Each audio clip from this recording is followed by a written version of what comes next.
So I'm mad.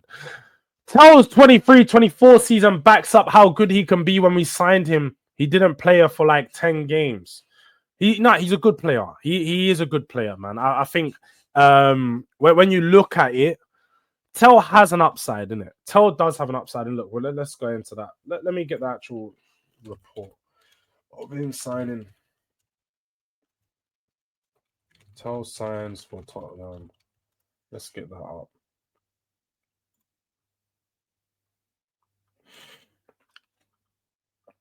Let's get that up. We'll open it up. Don't worry, guys. I'll do it. Go on then. Go on then. We'll talk about Telly. We'll talk about Tell.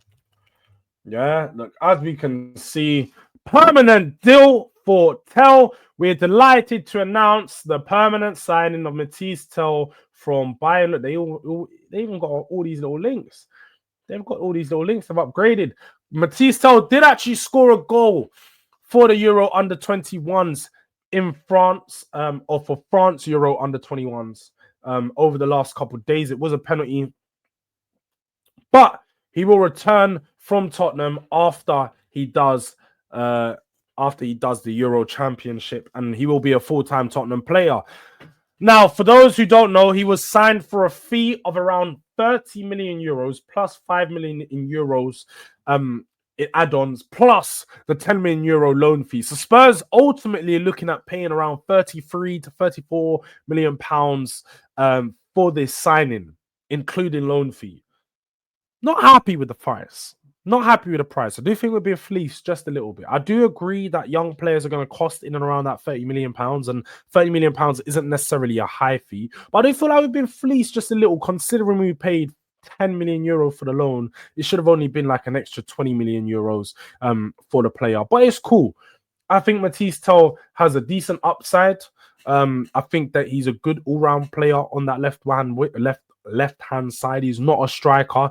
I get he is versatile, but I wouldn't play him in that centre-forward role. We've seen that during the absences of Solanke when he played there. He just looked like he was a bit confused. He drowned himself out a bit at times. So I don't necessarily think he's a player to take us forward at this moment in time, but Frank will make him better. There's no doubt. What I actually like about Tell is his ability to open up and create a shot for himself. He can do that, especially off that left-hand side. He cuts in on his right foot.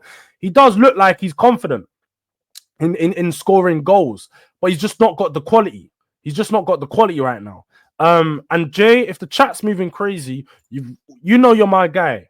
You've got the authority to pattern up the chat and start doing what things need to be done. So, Jay, if things need to be patterned, please feel free to do so. Yeah, you're a moderator for a reason, so moderate, please.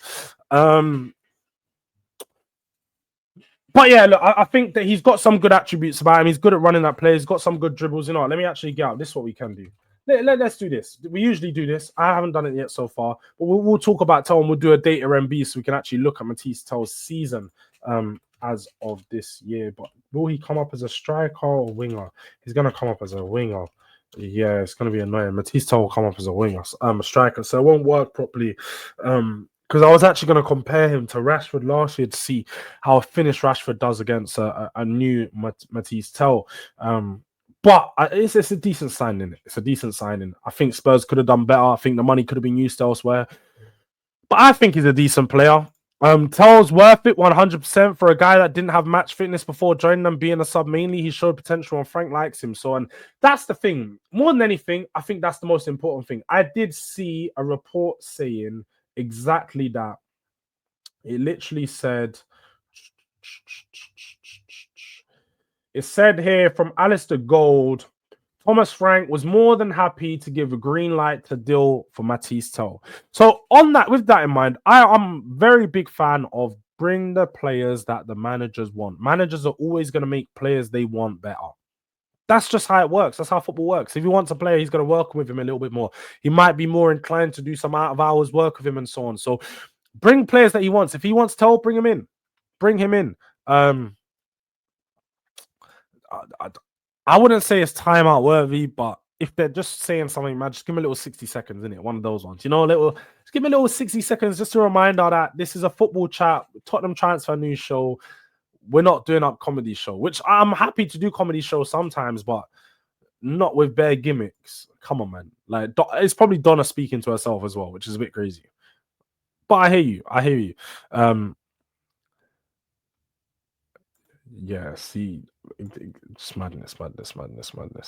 Just, but I would love if we could get Paulinho off Bayern. Still think there's a player in him. I think Paulinho is a top player. I do agree, though. Some people have pointed out how I think for the 6 that we need in our system, they need to be a bit more mobile. They need to be a bit better with the ball. They need to be able to collect from the back and then play it forward. Paulinho is more of a break down and pass it off guy. He can break down the play really well. And if you want someone to just sweep up in front of the defense, he can do that role. I don't necessarily think he can control the game from the 6. And that's what I think that we need more than anything. Angelo Stiller is a very, very, very good option.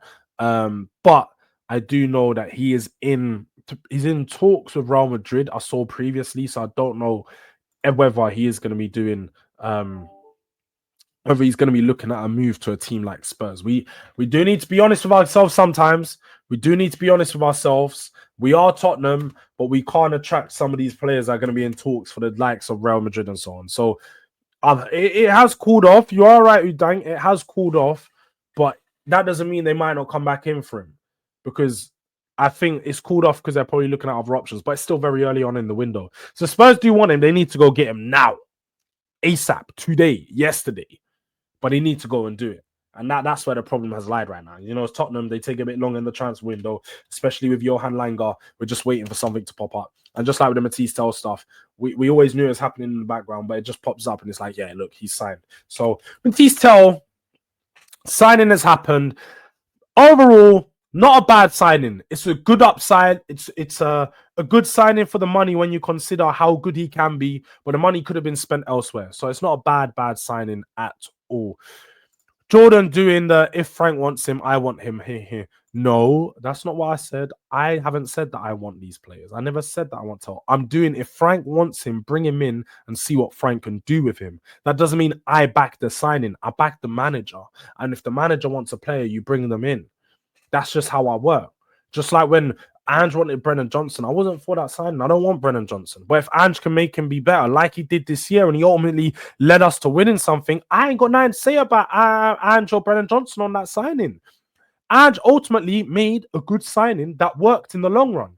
He said, I always win things in my second season. That signing he made ensured that he always wins things in the second season. So no, not doing anything. Ashley, yeah, I'm not doing that, Ashley. But Frank's pull is strong. I don't know. We'll have to see. We'll have to see about that. I hope his pull is strong. I hope so. But let's look at some of these other ones.